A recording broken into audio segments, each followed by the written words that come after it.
So this is what I'm doing on my Friday night. I wanted to find 28mm books.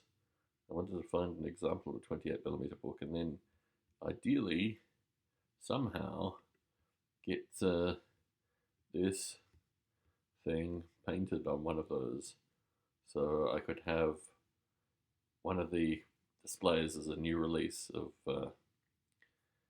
latest new releases, and I could just have a photograph of this painted miniature book because, quite frankly, it's not possible to get this currently. I'm starting to wonder if I should just buy the electronic version, but the electronic version really causes me a series of additional problems. But yeah, I just find it extraordinary that this thing is not.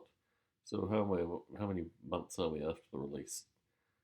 Two and a bit, or just under two, and still we don't have the actual book available, which just strikes me as very curious for scarcity. In fact, I think the because obviously I record Warhammer the Old World content, I do get a very strong sense that the content has kind of dried up for Warhammer the Old World. Wondering where it's all disappeared to and whether this momentum has just been lost. Anyway, so as I tend to like to do on my Friday evenings, I wanted to do something relatively frivolous.